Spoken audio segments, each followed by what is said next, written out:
Listen to the Vibes.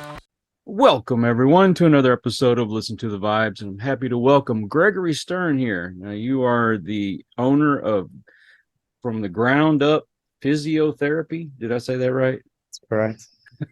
Well, tell us a little bit more about you. Yeah, so absolutely. I would define myself as a big movement enthusiast. So I can't stop moving in different ways and exploring different types of movements. And that stems from a long history of pain myself. That wasn't always, I guess we'll define my teenage years as very movement oriented, very athletic. Then a bad injury that happened that prevents me from doing the things I loved for many, many years, and a big, long journey of self-exploration. Back to a now period of time where I'm now in a whole new realm of movement, doing slacklining, hiking barefoot, and all sorts of different types of movement modalities. Yeah, so that's a little bit about myself and what I enjoy. Well, kind of right up my alley because I have a disease in my spine, and basically the bones are deteriorating. And I've already had 3 surgeries and looking probably for another one in this next year. But I'm at the point where I cannot do the things that I used to do. I've got grandkids and they want to play ball, and Papa can't do it. Mhm. I can't lift things, that kind of deal. So someone in my situation, how would you go about helping me? Well, I think that one of the things about the therapeutic world is that, unfortunately, and this is my own experience as well as what I see in the industry, having gone through schooling, is that we don't often treat the root cause of the problem. So, for example, if someone comes to me with back pain or knee pain, oftentimes in the traditional models, like I go and I lay on a table, and the expectation is the therapist is there to fix me. And so while it feels good to get massaged or manipulated and treating the site of pain, usually the site of pain does not equal the site of problem. And we're not looking holistically at the body and understanding that why we have to ask questions. Why is the back getting overloaded in the first place? Because that's usually what pain is. It's a call for help. It doesn't necessarily equal tissue damage, although eventually it could get to that. But ultimately what it means is that, hello, body, I need help. I need to get the whole system working well together. And so how do I go about helping you? Well, my sessions with my clients don't look like massage sessions. They are basically personal training sessions with attention to detail about the quality of movement. How do I get you to relax your back and get other areas working more than the back? Because most often we hear this idea of like posture. Whenever I say that word posture, people like pop up their chest and think about like sitting up straight and standing up straight, as if that's the right thing to do, because it's so colloquial that we hear these words. Good posture means stand up straight. But have we actually questioned whether that's actually good for our bodies? So when it comes to like helping out individuals that come to me, I do an assessment. I look at how somebody's body's moving, understanding where do their movement limitations lie, and can I help feed that back into their system so their nervous system starts to use different parts that have kind of been shut off, so to say, and get the whole system more updated so that, you know, more of your body works for you rather than just only certain parts working all the time.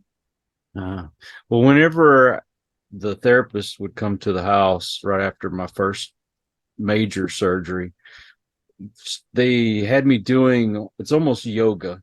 It's nothing stressful on me, but it was balance, that kind of thing. Do you do that as well? Yeah, I mean, again, like it all depends on like when yoga, like, is just a very broad term, right? So like it all Right. depends for me on the individual's approach, because oftentimes like with people with back issues, we'll just go and extend people a lot. Like that might have been something that you do where you're lying in your belly and then like they push up and you might stretch out your stomach muscles or whatnot. And again, there's nothing inherently wrong with that, but introducing different movements that mimic the demands of real life. For example, getting you to stand and learn how to bend and use your legs to push yourself up so you could pick up your grandkid, for example. Like so often we hear the expression like bend your knees to pick something up. So someone bends their knee. But the moment they actually stand up, what happens is their knee starts to go backwards. And then if their knee starts to go backwards, well, now like my knee snaps, then I have to finish through my lower back. So it's not only about bending your knee to pick something up, but keeping that knee bent and pushing through the foot so that the calf, the quad, the hamstring, the butt can work together, rather than usually what happens in my clinic, as I see, is that people just kind of imagine like the nipple line lifting up and it's all coming from the lower back rather than through the legs. And so that's where injuries tend to happen, is that only one part is working during a certain movement pattern, like say bending down, as opposed to the whole system. What's been your most extreme case so far? Just many people with chronic back issues of like 6-10 years, and them saying that, they've been around the houses, they've tried everything and nothing worked. And then me basically within 2 months having that guy learning how to jump, move, hop, move in 3 directions. Like, that's what physical therapy is really meant to be, physical nature.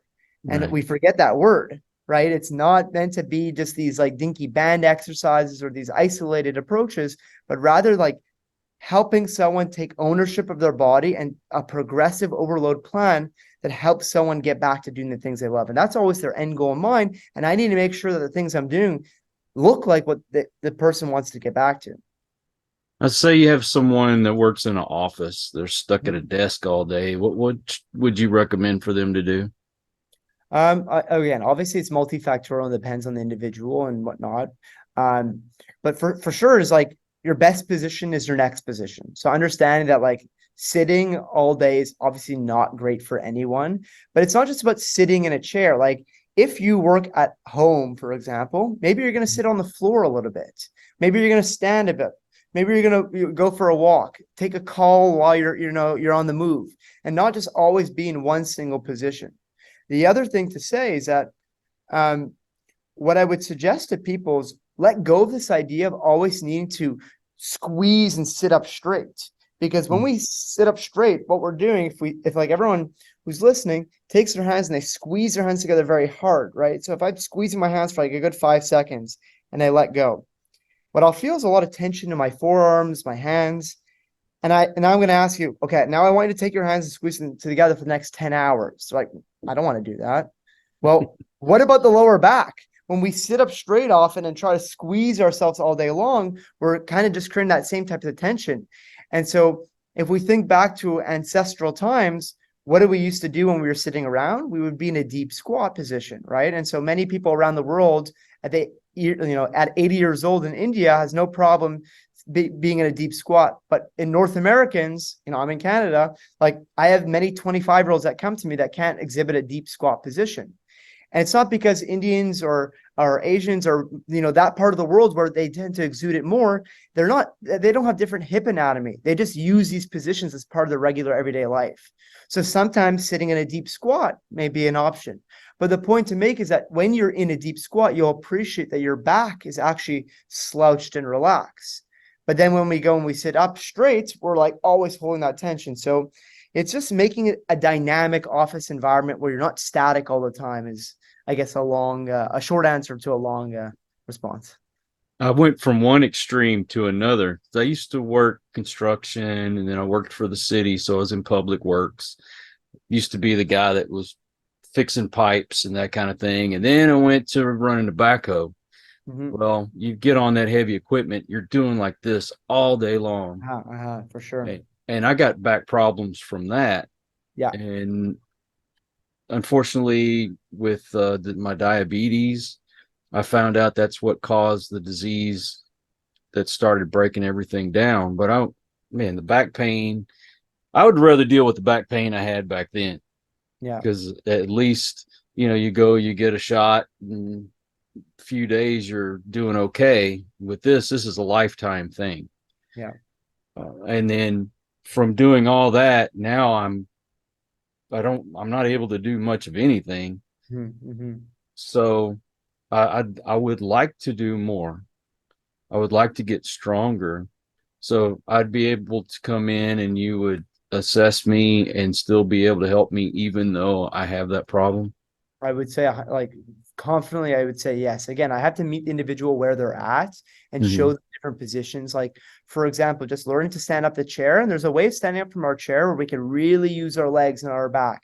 Learn to get breathing patterns better. So like most of the time, we don't associate like a lower back and a rib cage, right? They're all connected. And so learning, for example, imagine, I'm walking on the street and you're hiding behind a corner and you scare me, right? My body's going to pop up with my chest up. That's fight or flight, right? This idea of tension, ready to fight or ready to, to run. Let's say there's a lion or a tiger. But many of us are stressed constantly throughout the day. And so without us even realizing, our body is holding tension. But what I often do with people, even literally taking a balloon and long exhale like this. So I'm not gonna do it on the podcast, but literally exhaling everything out. What that's gonna do is, instead of those ribs being popped up like I'm afraid, I learned to let those ribs come down. Those ribs come down, and the ribs come down equals the back that starts to relax more. And so now I could do balloon breathing in different types of positions. So, you always have to recognize that there is always potential no matter the age. And, health starts the moment you get to it. And you mentioned the idea of diabetes. Well, certainly, blood sugar control could be a part of that, because we have to think about a holistic approach. If there's diabetes is usually associated with, the body being a bit more inflamed. So we would try to tap into a bit of nutrition, a bit of sleep management, like thinking about hitting all the boxes to, start to make a percentage point better every single day. Because, when someone starts to feel that momentum of that compound interest of, okay, I'm starting to sleep better, I'm starting to breathe better, I'm starting to eat better, then your body will look a whole lot different a year from now than just staying into the same kind of outlook, like I can't do anything about it. And when we believe we can't do something about something, well, guess what? We can't do something about it. And so it's changing that mindset around the possibilities of healing. Do you work with seniors? Yep, 100%. I have like 87-year-old clients that are like, not, I'd say not lifting, but they're learning they're not lifting weights, but we're learning to hinge, we're learning to squat, we're learning to do movements that they should be able to do no matter their age. So I definitely work with elderly, as well as, I had a client yesterday who was 8 and I had a client who's 80. So my days are very, different for sure. Are you able to do this virtually? Yeah, I do people virtually, and I also have an online program as well that does the same types of exercises that I'm working with clients one-on-one, that I package together to kind of get this more unique style of training out. Like, I'm not unique in the sense that there are other mentors of mine that I've sought out and found, like, who are the most innovative minds that are doing things, because I was frustrated along my own journey. I dealt with chronic pain in my foot for like 3 years before I got surgery. And when I got surgery, that actually gave me hip pain and back pain. And so now I'm dealing with foot pain, hip pain, back pain. And I was doing all the physio and all the things I was being recommended. I went into orthotics, orthopedic shoes. Nothing was working. I was in a mess myself, because I was, I hurt myself at 19. Now I'm like 23, 24. I'm still dealing with chronic pain. Fast forward all these years later, I go hiking barefoot, I go slacklining. But that was a long journey of understanding, because what I was being told was the isolated approach. All right, you're going to do these banded ankle movements, or you're going to do things, but it doesn't teach my body how to get my body over my foot and learn to lift and load and appreciate, that there's very detailed mechanics of the foot that we're not taught in school. We're taught it, but not then taught how to apply it to the individual in front of us. So I work with people online. Yesterday I had 2 days ago, I had someone from Austria. Like, I worked with people around the world online as well. So it's interesting, because the cool thing about online therapy is, usually when someone books with me, they're much more committed to that mindset of like, all right, obviously I have to do the work. Albeit, I've developed a reputation that when people come to see me, they're not expecting that massage or that manipulation or like that hands-on therapy, quick fix approach. That said, very quickly people realize, when I put them in certain positions and their legs are trembling like crazy, like, holy crap, I got work to do on my body, or, oh, this feels good to do that. And no matter how much prodding that they've received in the past from other practitioners, the problems always come back. So that's the key thing, is understand that we need to go after the root cause of problem, which is usually, poor movement and load management. And, so that would be, another long answer. Did someone introduce this to you? Well, it was out of necessity because I wasn't the methods that I was trying were not working for myself. And so I found some mentors online, and then I was doing mentorship after mentorship, and then starting to apply. Everything was a selfish pursuit. It was like, how Mhm. can I get myself better? And as I started to get better, I'm like, all right, I actually was thinking about going to medicine, and I switched out of medicine and went into physical therapy. And when I went to school, I was being taught, like, again, very basic approaches, whereas externally on YouTube, on mentorships, I was learning other things, and I would start to ask my teachers questions, and they're like, yeah, be quiet. Like, we're doing it this way. And so, I had to wait till school was over. I had to, just get my license so that I could, provide receipts for people and whatnot. But I find different mentors and different people, and that think differently. And that's been the journey I've had that's led to very positive results myself. And now I share them with my clients. Foot is the foundation of the body. But what happens then is that, when I ask most people, what's a good shoe for you? What would you answer? For me, Skechers. Okay. So when we think about Skechers or New Balance or Asics or any of the typical brands that most people think of, there's a couple things less ideal in classic conventional footwear.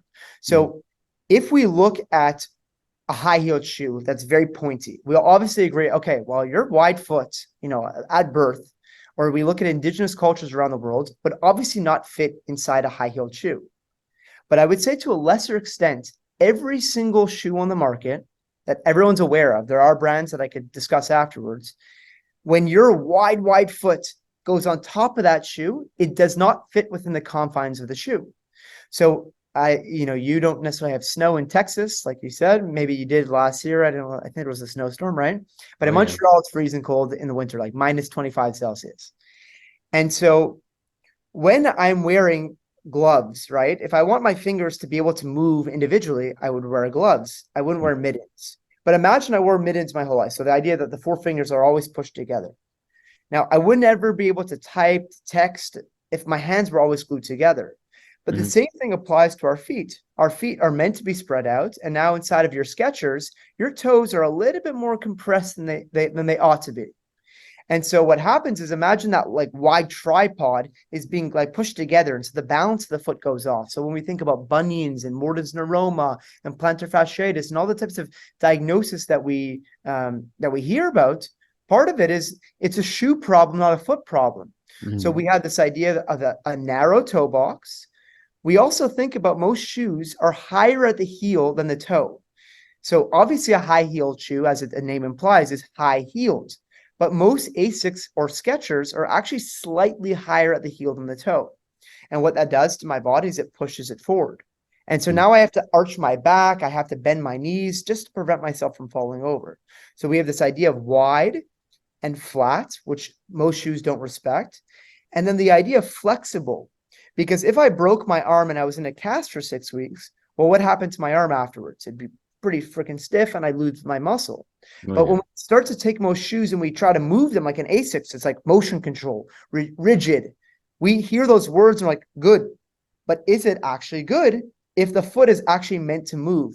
We have 26 bones in our foot that are meant to move. It's a very complicated structure so that our shoes don't have to be complicated. Mhm. All shoes are meant to be is protection, but not imposing of the technology on our foot. And so there's a lot of new shoe companies that exist that are wide, that are flat, that are flexible, that allow our foot to do their own thing without. And so that's like my journey as well. This idea that I was given orthopedic shoes, I was given orthotics, and my foot pain wasn't changing. It was just, imagine a neck pain, right? I'm going to give you a neck brace. I'm just going to put a brace on you.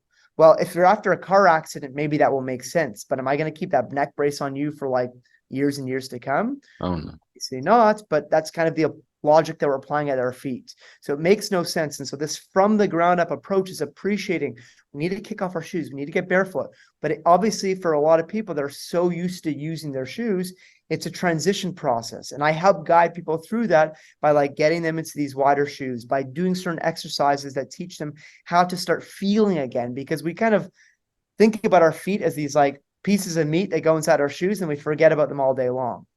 But I don't know about you, but most people, when they go in the airport and they're sitting on a long plane, they know immediately, I'm going to kick my shoe off, because why the hell would I keep my shoe on for that long, you know? So we intuitively understand it, but then when it comes down to like what we're told is good is the most maximalist type shoe, this support and structure, and maybe it's not actually what's best for us. Being diabetic, I'm supposed to be really careful with my feet. And my son fusses at me all the time because I don't wear shoes. Mm-hmm. If I'm at home, I do not wear shoes. Only time they're on is if we're going out somewhere and I have to go in a store or a restaurant. Other than that, no. But I used to love the Chuck Taylors. Mm-hmm. They hurt my feet to no end. And then I went to Vans. They hurt my feet to no end. Narrow the toe box. That's the problem. So again, I love the idea of Converse, Vans. All of them are actually flats, but their toe box is very narrow. So Mhm. again, there are tons and tons of companies. There's one actually in Colorado called Zero Shoes, Xero. There's one based out of Utah called Ultra, Altra. There's Vivo Barefoot. There's tons and tons of new brands coming out that unfortunately are not available at a Foot Locker or whatever, a sports store, but you Yeah. could find them online, and they're more natural. If people type up natural footwear or minimalist footwear, again, key thing is like the transition slowly. Like I think one of the best brands to start off for most people is this Ultra brand, because they're wide, they're flat, they're flexible. But many of the other brands are very thin so that you could feel the ground. But Mhm. that thinness for most people is very shocking for their body, from being in like, you know, an Adidas Boost or a Nike Air Max or whatever, you know, cushiony thing that we're told. It feels like I'm walking on a cloud, or a Hoka. That cloud effect is not good. Like you said, like the fact that your body wants to be barefoot, you know, you have to tell your son respectfully, he unfortunately is not correct. And we should be walking, put your feet on the grass every day. Make sure you're feeling, because most people, they walk on hardwood floor, concrete and cement, and they're never getting vitamin T, vitamin texture. The idea that our feet literally have hundreds of thousands of nerve endings, just like our hands, and our hands are constantly touching things, but our feet are just like very boring. They just touch flat things all the time. And so if our feet are sensitive, like if you ever go to a beach and you're walking on a beach and you walk on rocks and you're like, ooh, ooh, ooh, you know, you're freaking out. Well, that's actually not normal. Or should I say it's normal, but it's not natural. A lot of people have very sensitive feet, but we need to learn to desensitize the feet by actually exposing them to Mother Nature, as you know, we've done for hundreds of thousands of years. Now, I will say, when I wore boots all the time, my feet were very comfortable in the boots. They're also, pretty wide. Yeah, yeah. And Yeah, again, it's context dependent. Sometimes in construction, you're certainly going to need a, you know, steel toe boot. Sometimes it comes at a cost because they are stiff, you know, like in the army, like the boots are extremely stiff. And, you know, soldiers for sure have lots of aches and pains. So for certain things like, you know, for performance reasons, sometimes we want to be in something a little tighter, but at the end of the day, like our toes are meant to spread. And so we want our toes to be spread. so you learned all this stuff on your own, seeking out all the information that you just gave me? Yes. Yeah. Wow. Well, I mean, I had formalized mentorships, and then some of it was just like, yeah, from different people, and like understanding like, you know, sometimes there's debates around these things, but it's very simple. Go back to first principles of evolution. If something doesn't move, it's going to get stiff. If something doesn't have a feeling, it's not going to optimally function. And so, I was an N of one in terms of experiment. I tried all those things that I was being told are good from the conventional, you know, health institutions, and it wasn't working for me. And now I help people every single day. That, you know, I mentioned that 87-year-old, she's in a pair of ultras. So she's in these more loosey-goosey type shoes that she's like, it feels great. And I get people transitioning them all the time, and no matter the age. And so, you know, that's what I mentioned. Like healing comes and no matter the age, but unfortunately for so many people, you know, I really don't like what happens a lot of times when we go to medical appointments. Unfortunately, doctors are not very well trained in movements. Like my wife's going through medical school right now. They don't learn about movement, and nor do most physios, to be honest, in a quality way, the way that I deem it to be. Well, and now you're going to a doctor who, in this hierarchical relationship, says like, you must wear shoes in the house, or like you have a diagnosis of X disease or whatever. This degenerative disease is often said, when it comes to the spine. Now, I never diagnose a client in my clinic. And why I say diagnosis, I will draw a picture out of a foot, a knee, a bum, and a back, for example. And let's say they're dealing with back pain. And I say, like, okay, well, optimally, let's say we should have the foot, the calf, the hamstring, the quads, the bum, and the back all doing their fair share, right? And remember that test when I would ask you to push down and you couldn't really hold on that side? And remember that test, whatever, I'll point out to the test that I do in my clinic. So, okay, so instead of 20, like everything doing their job to make up 100%, okay, let's just say that the quad and the hamstring are doing less work. Okay, well, can you see that the back is just taking on too much? Yes. Okay, well, that's my diagnosis. And now people understand it as, okay, I actually could do something about it. But if I tell someone they have disc degenerative disease or X-itis or tendinitis, bursitis, you say some scary sounding word, my alarms go up. My body is scared. I'm now like in fear mode. Am I going to have this for the rest of my life? And so we start to internalize these labels as this is like, there's something wrong with me, instead of like focusing on the solutions of what I could do about it. And so that's a huge thing of what I coach people through, is like, forget that, like your MRI can mean something, but ultimately, if I take an MRI of 100 people off the street with no pain, you'll see a lot of scary things on people's MRIs, even without pain. So you are not your MRI, you are your movement system. And if your movement system can be updated, which it can be through gentle progressive overload, then your body will be completely different a few weeks or months from now, by working and chipping away at the problems. That's what personally happened for me. And that's what happens to many people that come to my clinic, deal with many years of chronic pain, and they start to get better. So I really emphasize this notion that people should understand that, like, forget these labels that we put on ourselves and realize that, healing is always in the books. Do you know what causes bone spurs? Yeah, it's usually like an overload. So let's say oftentimes like bone spurs can happen in like in the shoulder, calcium deposits in the shoulder or in the ankle. Like oftentimes people get spurs at the back of their ankle. It's usually like only one part of the joint is getting loaded and the whole joint is not like moving through its possible range. So it just kind of ends up having like a bone buildup, because the bone, like if that area is getting overloaded all the time, well, your body is smart, like just like working out, like your bones get more dense. But imagine if only one part is getting that extra load in terms of what your body feels, then it's going to lay down extra bone in that area, because it's like a positive, well, it's an adaptive response, but maybe not always the best response, depending on, how that current joint is being loaded. Well, the reason why I asked is I recently had to go to a foot specialist. I was having really bad pain in my foot that I'd never had before. And when they took the x-ray, my little toe, the only way to describe it is, what the emblem looks like on the Star Wars for the rebels? I think so. That's what my little toe looked like. In fact, my doctor chuckled about it because he said it looks just like it. So I was wondering, how in the world did I get that in my little toe? Well, remember we talked about this idea of the narrow toe box of most shoes. So if our big toe and our pinky toe start getting pushed together, right? Well, then that pinky toe, you're not like rolling through it ideally. It's just going to get compressed in the other toes. So you go to Amazon right now. First of all, I would recommend, that Ultra shoe that I mentioned, and then buy yourself a pair of like toe spreaders. So while you're hanging out at your house, you have these little toe spreaders that people wear after they get like a pedicure, but you get these like silicone ones and you could wear it and your toes could start to actually expand and open, and that blood flow could start to improve. So it's usually just a result of that compression, squeezing together, and something is going to start funky. Something will start happening, when people wear that, like as soon I have a couple like models in my clinic. So this is the Ultra shoe, by the way. So I don't know if we're live or not right now in terms of visual, but regardless, the whole point to make is it completely flexes and it's wide.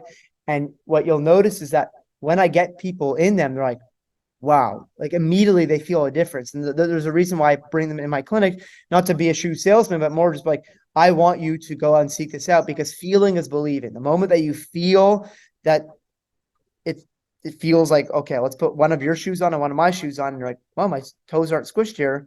Or, well, they're not squished. And that feels like, okay, now my toes have room to breathe. I have people coming to my clinic, there's because I'm in Montreal and Quebec, and someone came to me and like someone's making a new brand, because it's all about the looks as well, right? Because like people ask me, well, why don't they make wider toe box shoes? And the answer is simple: aesthetics, right? Mhm. So yes, the shoes might look a touch wider than you might want them to look, but when I was dealing with so much pain, my ego went out the door and said, I want to be out of pain and I want to feel strong. And now, like, this is who I am, and I feel great, and I don't have pain in my feet after suffering from years and years of chronic pain where I couldn't stand barefoot for a few seconds. Now my clinic is, the genesis of my pain. I could literally walk between trees on a tightrope. And so it is what it is. And so you find options and you just go with what feels good for you. Have you thought about becoming a teacher and teaching this to others?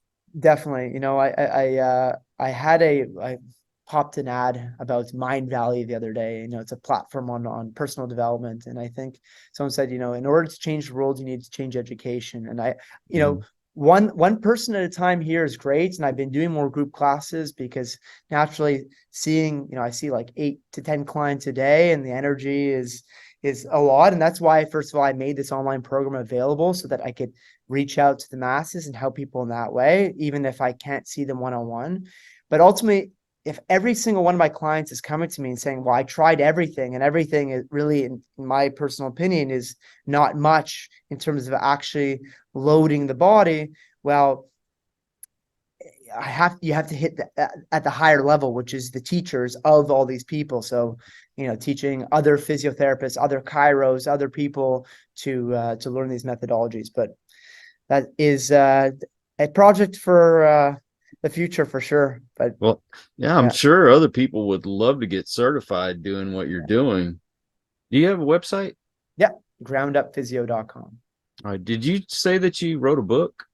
No, I didn't write a book. I have an online program that I wanted to make available to people that, like, either, my in-person services were not available, or the virtual was just, out of reach for them. And so it's a very affordable program that I put together to help people, do it in the comfort of their own home without any fancy equipment or anything like that. And what about social media? Ground Up Physio. Thank you so much. This was very educational, and Wow. I didn't realize I was going to learn as much as I did today. That's great.